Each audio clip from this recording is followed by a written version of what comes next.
Hi, Ray Wilson here. Andreas Kümmert rocks. Great voice, great passion, great attitude towards music. What can I say? The man's a star.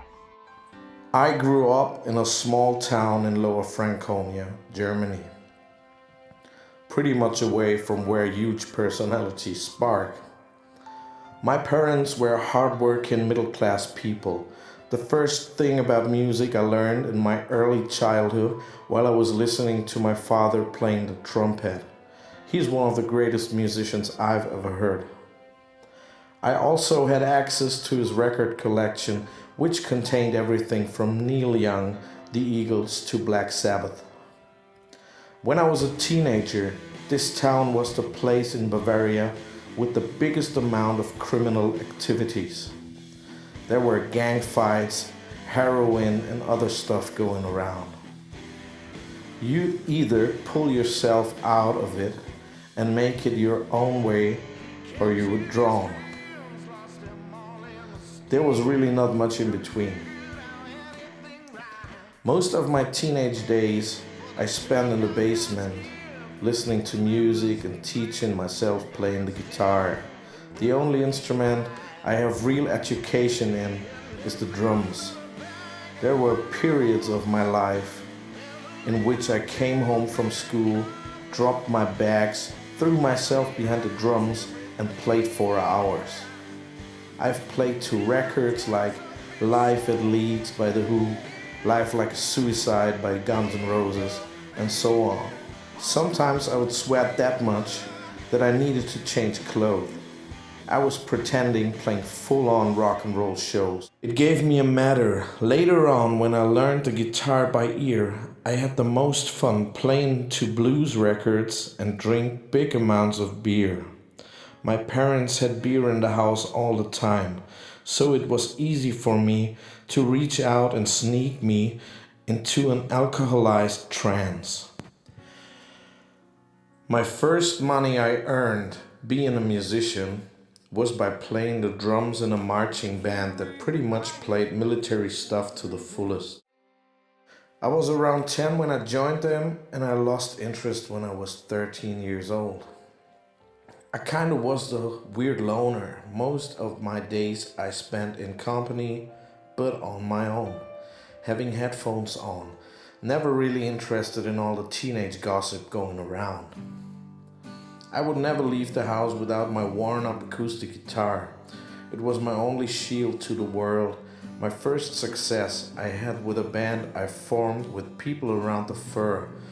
We came from different households and different sociological standards. But we rocked. We had one thing in common: the love for music and drugs. My heart always was in rock and roll and punk rock. But when I really tripped out on music for the first time was when I got Use Your Illusion 1 by Guns N' Roses much earlier, when I was 6 years old. From then on, all I wanted to do was being a rock star. I read everything about rock and roll bands from Guns N' Roses to Nirvana, Aerosmith, and the Sex Pistols, you name it. The amount of rock and roll literature was huge. While I was in this marching band, I learned lots about dynamics and band play. After I quit, I found another guy in school being a big outsider. He came from Russia. He played the guitar and we formed a first punk band called Bitch. My school days often were drenched by getting spitting in the face, getting rubbed, getting punched, and otherwisely humiliated. All this was part of everyday living. I was overweight and had no particular style. I was a beaten dog. I still am, but I do care less about other people. Take it or leave it, nothing more. To be clear, this whole business is based on what ifs and if, then, blah, blah, blah, blah. That makes it pretty unpredictable. It's like riding on a bike with loose tires. Even though the stage, to me, is the most secure place, because I stand on stages since almost 30 years. Had my first paid gigs at the age of 10. It also is a place that makes me very vulnerable. In the best case, you're able to open up wide, and that also means you're perfect target for stupid people. There was not much social contact going in my early teens, that's for sure. I spent my afternoons playing the drums, playing guitar, and writing. This constant feeling of having no reason to exist is still going on around me. And then again, I realized there's rock and roll, the healer of all achings, the sublime solution of the questions that bug me the most. I played with huge people in the business. I rocked with dudes like Bobby Kimball from Toto, Eric Burden from The Animals, Craig Ross from the Lenny Kravitz Band, Albert Hammond, Beth Hart, Percival Duke, Andrew Strong from The Commitments, Fool's Garden, and so on and so on. I never thought that it's important to wear these things on my sleeve, but it kind of is. It's important to feed the media, even though they're the mighty enemy.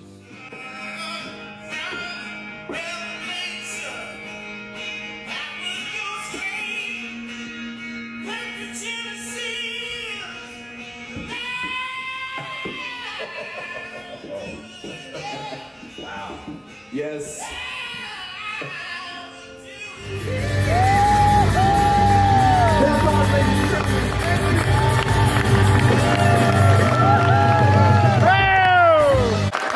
This motherfucker not a badass motherfucker. Badass.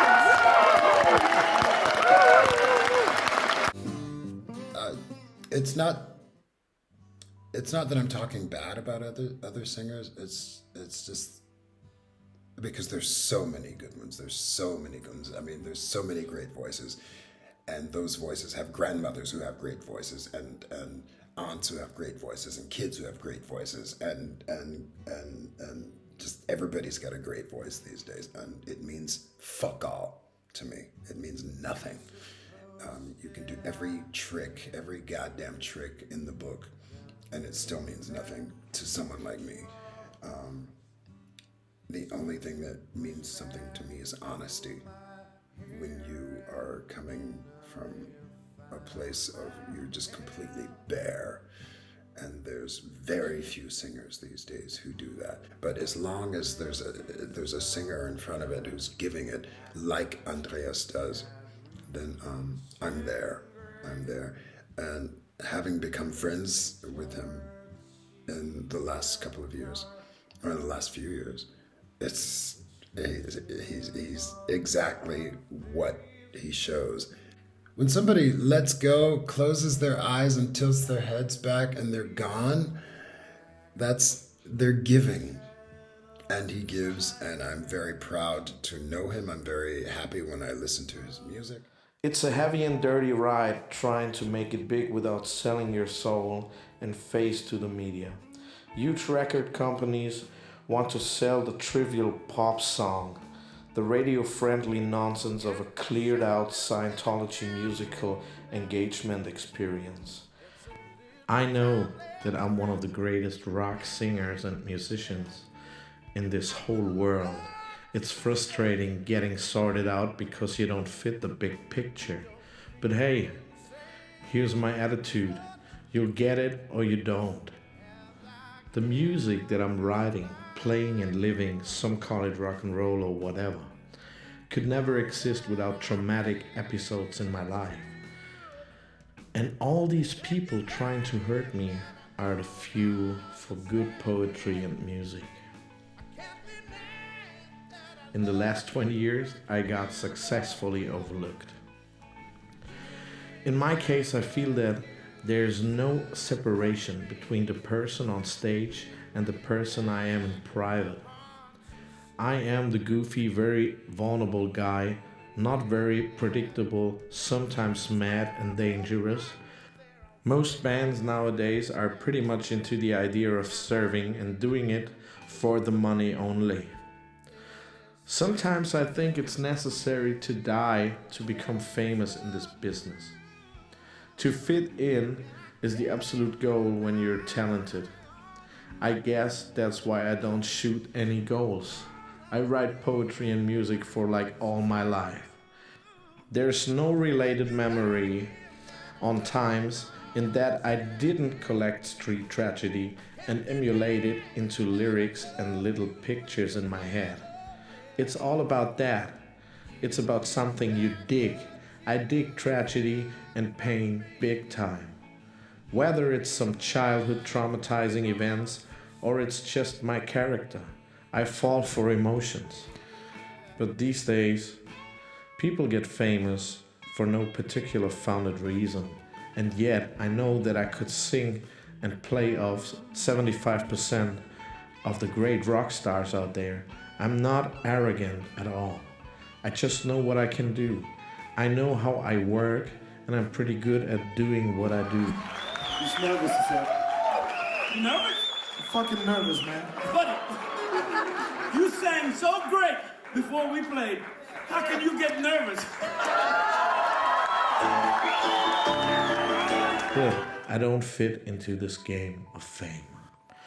Music was the place where I felt whole for the first time in my life. I had the feeling I'm enough to fit into this subcultural society. In reality, I was wrong, of course. But that depends more on the zeitgeist than on the fact that I eventually manifested the idea that I didn't fit at all. Not in reality, I did.